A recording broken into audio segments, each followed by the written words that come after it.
Hello everyone, आज हम बात करेंगे पास्ट परफेक्ट कॉन्टिन्यूस टेंस की।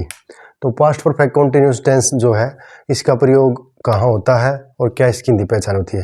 हिंदी पहचान में हम हिंदी वाक्य के अंत में जो है से रहा है, से रहा था, से रही थी, से रहे थे आदि पाया जाता है। और इसमें हेल्पिंग वर्ब जो है हमारी हेल्पिंग वर्ब हैड बीन का प्रयोग होता है। मेन वर्ब जो है वर्ब की फर्स्ट फॉर्म के साथ आईएनजी का प्रयोग होता है। तो ये आपने जो है ध्यान रखना है। और प्लस सिंस और फॉर का प्रयोग होता है। तो इससे पहले मैंने आपको बताया था प्रेजेंट परफेक्ट कॉन्टिन्यूस जो टेंस करवाया था उसमें सिंस और फॉर का डिटेल में यूज करना बताया है। तो वो सेम ही पैटर्न हमने इसमें उतार लेना है, नोट डाउन कर लेना है।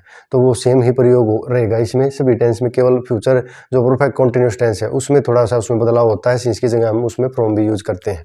नहीं तो सभी टेंस में प्रेजेंट परफेक्ट कॉन्टिन्यूस है चाहे पास्ट परफेक्ट कॉन्टिन्यूस है, सब में सेम रहता है। तो इसमें सिंस का प्रयोग जैसे कि मैंने पहले भी बताया था आपको पॉइंट ऑफ टाइम निश्चित समय के लिए और फॉर पीरियड ऑफ टाइम अनिश्चित समय के लिए प्रयोग होता है।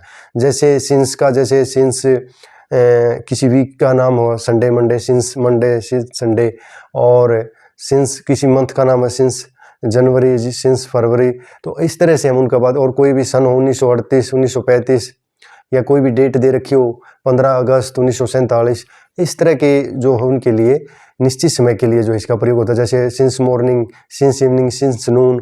और फॉर जो है अनिश्चित समय के लिए, उसका हम उल्टा कर देंगे। जैसे कई हफ्तों से, कई महीनों से, कई सालों से, वह 2 साल से पढ़ रहा है, वह 5 साल से पढ़ रहा है।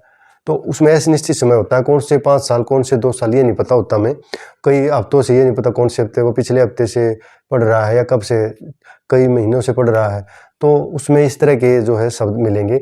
तो आप वो पूरा जो है देख सकते हैं इसमें डिटेल में और इसमें नोट डाउन कर सकते हैं। तो अभी हम इसका वाक्य बनाना देखेंगे। इस टेंस का प्रयोग वहाँ पर होता है जहाँ कोई भी पास्ट में कार्य चल रहा हो, मतलब अभी कंप्लीट नहीं हुआ है, इनकम्प्लीट है वो।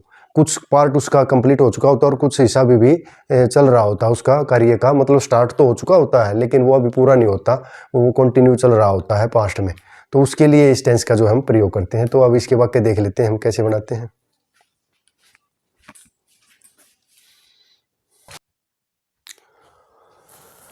तो ये देखें, तो इसमें मैंने बताया हेल्पिंग वर्ब हैड बीन लगती है और मेन वर्ब की फर्स्ट फॉर्म के साथ आईएनजी लगता है। सिंस फॉर का प्रयोग आपको बता दिया। तो एक वाक्य देखते हैं, मैं सुबह से पढ़ रहा था।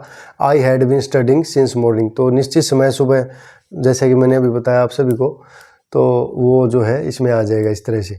और नेगेटिव क्या बनेगा, I had not been, had के हेल्पिंग वर्ब के बाद नोट लगा देंगे, बीन से पहले लगा देंगे। I had not been studying since morning, मैं सुबह से नहीं पढ़ रहा था।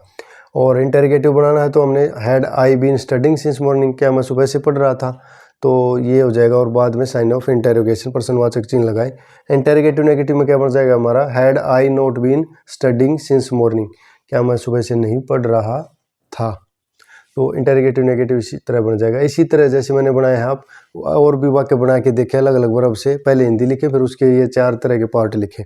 और सिंस फॉर का मैंने आपको बता दिया, प्रेजेंट परफेक्ट कंटिन्यूस मैंने करवा रखी डिटेल। सिंस और फॉर का वो ही सेम इसमें आपने कॉपी पेस्ट कर देना है, लिख लेना है, सेम रूल रहेगा। सिर्फ फ्यूचर टेंस में जो है थोड़ा बदलता है, वो उसमें आगे बताएंगे आपको। तब तक के लिए धन्यवाद।